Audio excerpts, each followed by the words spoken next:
been Leeds Rhinos' turn as Hull FC get their second win of the season. Congratulations to Simon Cricks. He enjoyed this one, didn't he? Fascinating production, this from Sky. Loved Tony Smith before the game, giving his view on the Mickey Marler appointment. That was outstanding honesty from Mr. Smith. And of course, at the end, coming to the defence of Rowan Smith and how you build a culture. That was quite expected, it has to be said. Some pointed words from John Wilkin at full time over the pack of the Leeds Rhinos. That it's just not got that bite to it, that aggression to it. You're not scared of it. And I sort of get his point, you know, when you look at other packs around the league where you look at them, you think, yeah, if you're lining up against them in the tunnel, you're thinking you're going to be up against it.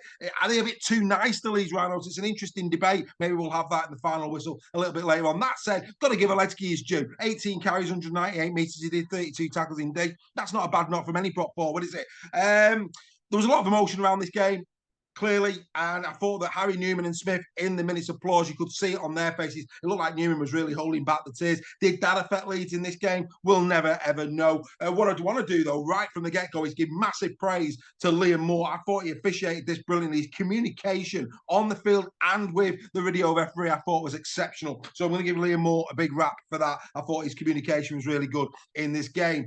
Great start for FC. Reynolds putting them straight on the front foot with a 40-20, and at that point you're saying, come on, Leeds, it looks like Hull FC are going to give you a bit of a game. And of course, Jordan Lane very nearly scores on 4 minutes. If that's not a wake-up call, I don't know what it is. And it did wake up Leeds. For the next 10 minutes or so, they were really in on the front foot. Brodie Croft, I thought, had a really good game as well for the Leeds Rhinos. You know, he got himself an assist in this, 102 metres from 19 carries. He had a real solid game again, Brodie Croft. I really feel for him. He's trying his absolute best. And going back to Liam Moore, on 25, there's a bit of a fracas between Croft. I can't remember who it was. I think it might be on the Liggy Sow one where Liggy Sow did the tackle.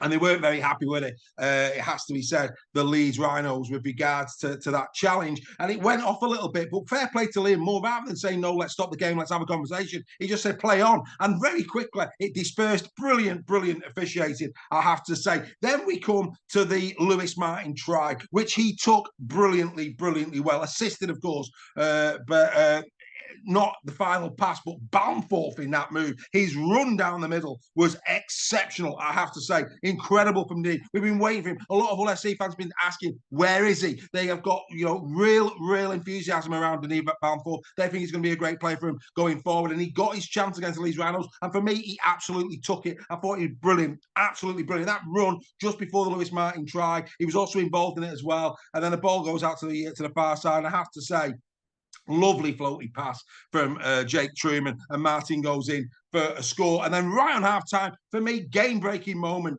Balmforth's try, taken fantastically well, and they go in at half-time 12-0 up. You can imagine what both dressing rooms were like. From Hull FC, let's calm down, the game's not won, let's go again. From a Leeds Rhinos perspective, that must have been a very difficult team talk at half-time for Rowan Smith. Everybody knows he's under pressure. It wasn't, I mean, they were in the arm wrestle Leeds in that first period, but fair play to Hull FC. They took their chances, and their defensive scramble, I thought, was absolutely superb. Then we come out for the second half, and Momorowski giving away a penalty that actually led to the Cameron Scott try, had a real direct influence in them being on the front foot and being 8-0 down. And at that point, let's be fair, it's a bridge too far then for the Leeds Rhinos. But, you know, Momorowski, supposedly a bit of language directed at the referee. Very surprised to see him remaining on the field of play. Normally, rugby league referees at that point will get their hand in the pocket and give out a yellow card. That didn't happen from Liam Moore. That's questionable for me. Liam Moore was adamant. You heard him talking to Cameron Smith that it was directed in his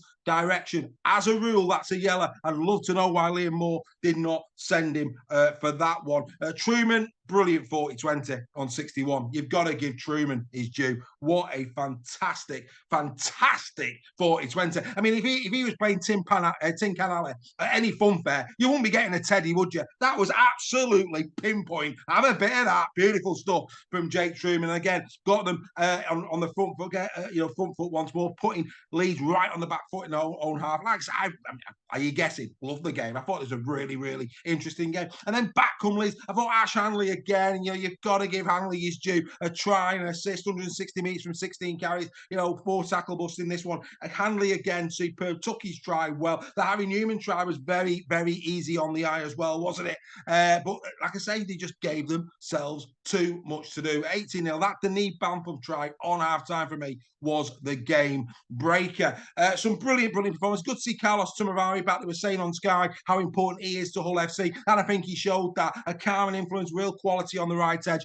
Carlos Tumuvari, good to have him back. Hopefully now he remains injury-free from now until the end of the season. I've been giving raps to Cam Scott all season. I think Cam Scott's a brilliant player, and they'll miss him if he goes to Wakefield. Liggy Sow, in the front row. I thought Liggy had a decent game. I like what Ashworth's doing off the bench. I just think that Hull FC are starting to grow, and let me tell you now, Warrington at the moment not in great form. When they go to the MKM next week, do not count out another win for Hull FC. They just seem to be coming to life. I thought Moy as well. Moy at full back, he really is catching the eye. A lot of us were surprised that Walker's not in the team.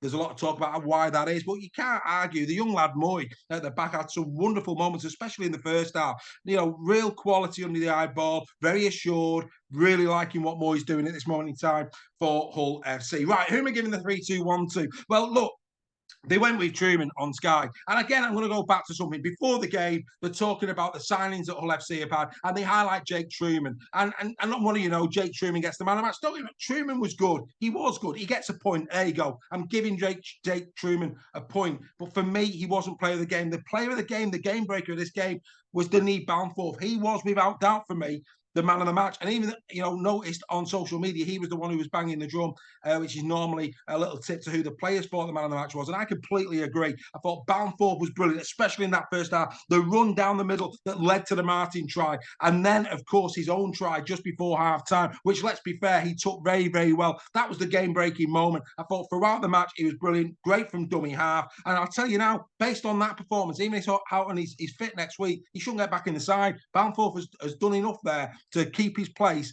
against the Warrington Wolves. So I'm giving 3 points to Bamford. I'm giving 2 to Herman SASA once again, who, let's be fair, continues to play brilliantly well. Real solid performance from Herman SASA again. I'm going to give 2 to him. I'm going to give 1 to Truman. There was players on the edges of that. Of course, there were. Like I say, Ashworth, I thought, had a decent game. I thought Tumuvari had a good game. I've already mentioned Moy. There's some really good performances in there for Hull FC, but that's the 3-2-1. Do you agree with it? Like, comment, and subscribe. Hull FC, oh yes, 4 points per game. It was a great game rugby league, real good spectacle, nice tries on the eye. For the Leeds Rhinos, again, all the media, all the attention is going to be on Leeds now this week. Will Rowan Smith be there next week when Lee Leopards come to town for what is bound to be a very emotional day at Headingley, the first home game since the passing of the late, great Rob Burrow? That will be one not to be missed. But hey, Hull FC fans, congratulations to you. You continue to support your team through thick and thin, and they rewarded you with an 18 points to 10 win over the Rhinos. We'll be back with more in the sheds later in the day.